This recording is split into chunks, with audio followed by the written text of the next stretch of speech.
శ్రీమాత్రే నమః. అందరికీ నమస్కారం అండి. Welcome back to our channel. ముందుగా మీ కుటుంబ సభ్యులందరికీ అక్షయ తృతీయ శుభాకాంక్షలండి. ఈ వీడియోలో ధనధాన్యాలకు ఎటువంటి లోటు లేకుండా లక్ష్మీదేవి అనుగ్రహం కోసం అక్షయ తృతీయ రోజున పూజ ఏ విధంగా చేసుకోవాలి, అలాగే 2024వ సంవత్సరంలో అక్షయ తృతీయ ఎప్పుడు ఏ తేదీన వచ్చింది, పూజ చేసుకోవాల్సిన శుభ సమయాలేమిటి, అలాగే ఇంటిని పూజా గదిని ఎప్పుడు ఏ రోజున శుభ్రం చేసుకోవాలి, ఈ రోజున బంగారాన్ని ఏ సమయంలో కొనుగోలు చేయాలి, ఒకవేళ బంగారం కొనలేని వారు ఏమి చేస్తే మన సంపద అక్షయమవుతుంది, అలాగే ఈ రోజున ఎటువంటి దానాలు చేయాలి, అలాగే సమర్పించవలసిన నైవేద్యాలేమిటి, చదవవలసిన శ్లోకాలేమిటి, ఇలాంటి మరెన్నో ఆసక్తికరమైన విషయాల గురించి ఈ వీడియోలో అయితే వివరంగా అయితే తెలుసుకుందామండి. వీడియోని మీరు ఎక్కడా కూడా స్కిప్ చేయకుండా మొదటి నుంచి చివరి వరకు చూడండి. ఇన్ఫర్మేషన్ అంతా కూడా మీకు ఈ వీడియో ద్వారా అయితే అందుతుందండి. వైశాఖ శుద్ధ తదినే అక్షయ తృతీయ పేరుతో జరుపుకుంటాము. ఈ రోజున ఏ కార్యం తలపెట్టినా విజయవంతం అవుతుంది అని ఒక నమ్మకం. అక్షయ తృతీయ నాడు చేసే దాన ధర్మాలు అత్యధిక ఫలితాన్ని ఇస్తాయని నారద పురాణంలో చెప్పబడింది. ఈ శుభతిథిన ఏ పని చేసినా అది విజయవంతం అవుతుంది. అలాగే ఈరోజు ఎలాంటి దుర్ముహూర్తాలు వర్జ్యాలు ఉండవు. ఈ తిథి రోజు మొత్తం శుభకార్యాలను జరిపించుకోవచ్చు. అక్షయ తృతీయ అంటే ఈ రోజున బంగారం కొనటం మాత్రమే అని చాలామంది అనుకుంటూ ఉంటారు. కానీ ఈ రోజుకి చాలా విశిష్టతలే ఉన్నాయి. త్రేతాయుగం మొదలైంది ఈ రోజే.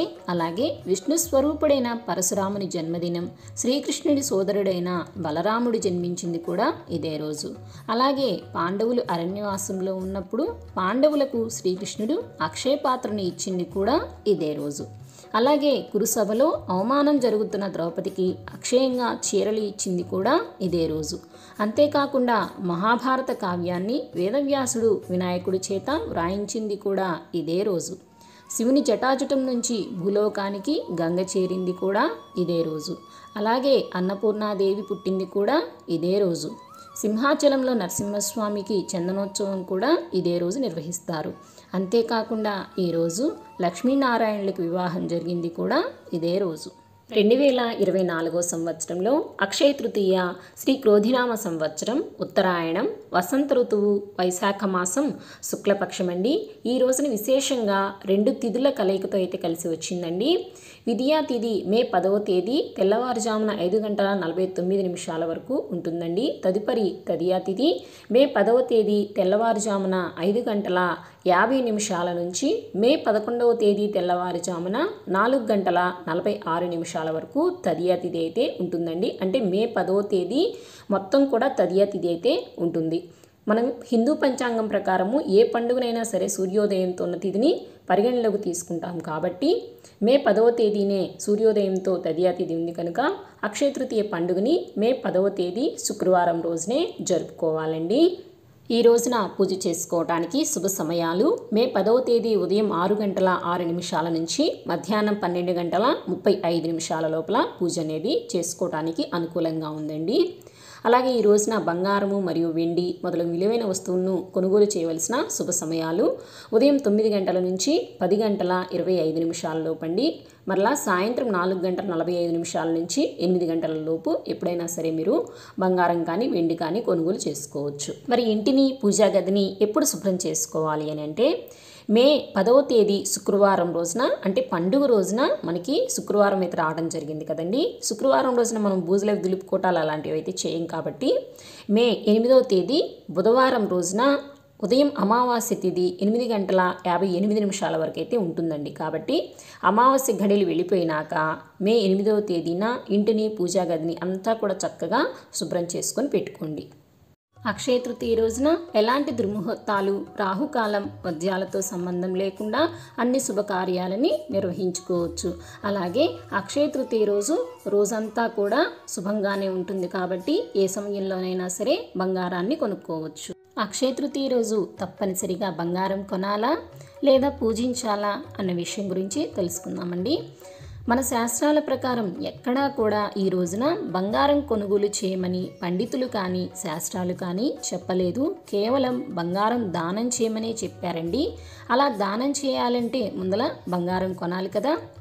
కాబట్టి ఈ రోజున బంగారం కొని ఆ బంగారాన్ని పూజించి దాన్ని మరొకరికి దానం చేయమని మాత్రమే చెప్పారండి. అందుకనే ఈ రోజున బంగారం కొనాలి అన్న విషయం ప్రాచుర్యంలోకి వచ్చింది. ఈ రోజున ముఖ్యంగా లక్ష్మీనారాయణులకి, లక్ష్మీ కుబేరులకి పూజ చేసుకోవాలి. అలాగే శక్తికి ప్రతిరూపమైన అన్నపూర్ణాదేవిని తమ ఇంట్లో ఆహారానికి ఎలాంటి లోటు లేకుండా ఉండాలని పూజిస్తారు. వ్యాపారం చేసేవాళ్ళు ఈ రోజున వినాయకుడికి పూజ చేస్తారు. అలాగే పెళ్లి చేసుకున్న దంపతులు లేదా పెళ్లి చేసుకోబోయే వాళ్ళు తమ వైవాహిక జీవితం బాగుండాలని శివపార్వతులని పూజిస్తారు. అక్షయ తృతీయ రోజు లక్ష్మీదేవి అనుగ్రహం కోసం లక్ష్మీ కుబేర పూజ చేయాలని పండితులు చెప్తున్నారు. అక్షయ తృతీయ రోజు సూర్యోదయానికి ముందే నిద్రలేచి ఇంటిని శుభ్రం చేసుకుని ఇంటి ముందు అందమైన ముగ్గులు వేసుకోవాలి. తర్వాత స్నానం చేసి గడపలకు పసుపు కుంకుమలు, గుమ్మాలకు మామిడి తోరణాలు పుష్పాలతో అలంకరించుకోవాలి. అలాగే పూజా మందిరాన్ని కూడా శుభ్రం చేసుకుని దేవుని పటాలకు పసుపు కుంకుమలు పువ్వులతో అలంకరించుకోవాలి. ఆ తరువాత లక్ష్మీదేవి ఫోటో ముందు ఆవునేతితో దీపారాధన చేసి దీపాలను పసుపు కుంకుమలతో పువ్వులతో అలంకరించుకోవాలి. ఈరోజు ఆవునేతితో దీపారాధన చేయటం చాలా శ్రేయస్కరం. తరువాత ముగ్గు వేసి దానిపైన ఒక పీటను ఏర్పాటు చేసుకుని దానిపైన కలశాన్ని ఏర్పాటు చేసుకోవాలి. కలశానికి ముందు అరటి ఆకును కానీ రాగి లేదా పిండి ప్లేట్ను కానీ ఉంచి దానిపై కొన్ని బియ్యాన్ని పోసి దానిపైన వెలిగించిన దీపాన్ని ఉంచాలి. ఏ పూజ మొదలు పెట్టినా మొదట వినాయకుడి పూజతో మొదలు పెట్టాలి కనుక పసుపుతో వినాయకుడిని చేసి పసుపు కుంకుమ పువ్వులతో అలంకరించి వినాయకుడిని అన్ని ఉపచారాలతో పూజించాలి. తరువాత అమ్మవారి శ్లోకాలను పఠిస్తూ అమ్మవారిని సుగంధభరితమైన పువ్వులతో పూజించాలి. అలాగే ఈ రోజున విష్ణుమూర్తికి ఎంతో ఇష్టమైన తులసి దళాలతో కూడా పూజ చేసుకోవాలి. ఈ రోజున తప్పనిసరిగా విష్ణు సహస్రనామ పారాయణం చేసుకోవాలి. అలాగే ఈ రోజున కొత్త బట్టలు కానీ బంగారం కానీ ఉంటే కలశానికి ముందు పెట్టి పూజించుకోవాలి. అమ్మవారికి చక్కెర పొంగలి, ఆవు పాలతో చేసిన పాయసాన్ని నైవేద్యంగా పెట్టాలి. ఈ విధంగా పూజ చేయటం వలన మంచి ఫలితాలు కలుగుతాయి. అక్షయం అంటే క్షయం కానిది, అంతం కానిది అని అర్థం. ఈరోజు చేసే జపము, హోమము, తపము, దానం వల్ల మనకు అనంతకోటి పుణ్యఫలాన్ని కలుగచేస్తుంది. కాబట్టి ఈరోజు బంగారం కొనేదానికన్నా, విలువైన వస్తువులు కొనే వాటికన్నా దానాలు చేయండి. అది మనకు జన్మజన్మాంతరాలకు పుణ్యఫలాన్ని కలుగజేస్తుంది. అక్షయ తృతీయ నాడు ఉష్ణతాపం నుంచి ఉపశమనం కలిగించే మజ్జిగ, పానకం, చెప్పులు, గొడుగు, మామిడి పండ్లు, వస్త్రాలు, గంధం దానం చేస్తారు. ఎండలు మండిపోయే ఈ వైశాఖ మాసంలో ఈ పుణ్యదినాన ఎవరికైనా ఇలాంటి దానాలు చేస్తే ఫలితాలు అక్షయంగా ఉంటాయి అని పండితులు చెప్తున్నారు. ఫ్రెండ్స్, ఈరోజు ఈ వీడియోలో అక్షయ తృతీయ గురించి పూర్తి వివరాలను తెలుసుకున్నారు కదండి. ఈ వీడియో కనుక నచ్చినట్లయితే లైక్ చేయండి, షేర్ చేయండి. మరిన్ని మంచి విషయాలతో మరొక వీడియోలో కలుసుకుందామండి. అంతవరకు సెలవు. నమస్కారం. Thanks for watching.